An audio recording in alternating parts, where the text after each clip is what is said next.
Hello everyone. So today we are going to talk about CUET Business Studies syllabus, CUET UG syllabus for business studies, and we will also deal with some certain, I'll also tell you what are the certain important units on which you need to give importance if you want to have if you want to perform really well in your CUET examination. सो पहला unit जो है that is nature and significance of management. इसके अंदर आपको management के concepts, objectives, importance, nature of management, management as science, arts, profession, इन सभी topics को देखना पड़ेगा, डील करना पड़ेगा. लेवल्स ऑफ मैनेजमेंट जैसे कि top, middle, then supervisory, first level जिसको हम लोग बोलते हैं, तो इन सबको आपको अच्छे से पढ़ना होगा. If we look at the second unit which is about principles of management, so इसमें आपको principles of management, meaning, nature, significance, इन सबको टेलर्स के scientific management principles and techniques, इनको आपको देखना होगा अच्छे से.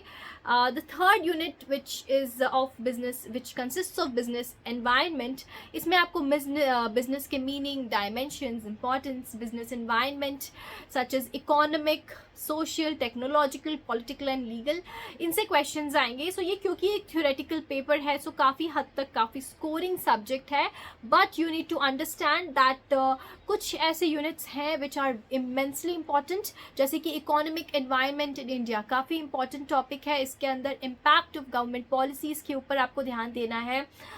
इंडस्ट्री पे क्या हो रही है, स्पेशल रेफरेंसेस क्या हैं, then how to adopt policies and what are the references for adoption of policies, liberalisation और प्राइवेटाइजेशन क्या है. इन सब चीज़ों को अगर आप ध्यान रखेंगे तो आप इस एरिया में अच्छे से एक्सेल कर पाएंगे. नेक्स्ट जो यूनिट है that is unit 4 which is related to planning. So meaning, features, important, limitations, ये सब क्या है प्लानिंग के, what are the types of plan, method, rule, budget, program, इन सब को आपको अच्छे से पढ़ के जाना है.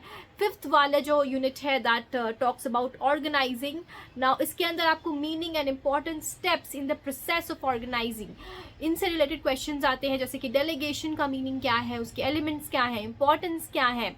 इन सब को आप अच्छे से पढ़िए और आपको डेफिनेटली काफ़ी you will feel like you have given some importance to the examination, क्योंकि इसमें एक एक टर्म के ऊपर अगर आप देखिए, स्टाफिंग के ऊपर, जैसे स्टाफिंग आपका 6th यूनिट है इसके अंदर, तो एक एक टर्म के ऊपर एक एक यूनिट है, उसके अंदर कुछ नहीं है, जस्ट मीनिंग, नीड्स, इंपॉर्टेंस और उसके कुछ टाइप्स अगर है, रिक्रूटमेंट है तो वो कैसे हो रहा है, उसके मीनिंग क्या है, सोर्सेस क्या है. तो इन सब छोटी छोटी चीज़ों को अगर आप पढ़ेंगे और अगर आप बेसिक चीज़ों पर ध्यान देंगे तो you will ultimately feel that आपने CUET के लिए प्रिपरेशन काफ़ी अच्छे से कर लिया है.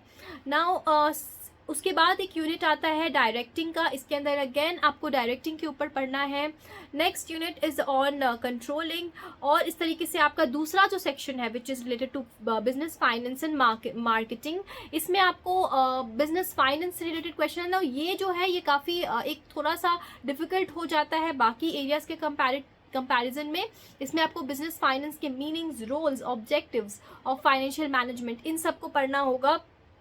देन फाइनेंशियल मार्केट्स के ऊपर क्वेश्चंस आते हैं यूनिट 10 से, जिसके अंदर आपको स्टॉक एक्सचेंज, और ये बहुत इंपॉर्टेंट है, stock exchange, trading, NSEL, then OCTEI, इनके ऊपर NSEI, इनके ऊपर आपको ध्यान देना होगा. सेबी क्या है, securities and exchange board of India के ऑब्जेक्टिव्स क्या हैं, इनके फंक्शंस क्या हैं, इनको आप ध्यान दीजिए और काफ़ी ईजिली आप आई थिंक एक्सेल कर पाएंगे. यूनिट 11 की बात करें तो इसके अंदर आप मार्केटिंग देखेंगे, और unit 12 is related to consumer protection, इसके नीड्स क्या है. देन फाइनल जो 13 यूनिट है that is related to entrepreneurship development.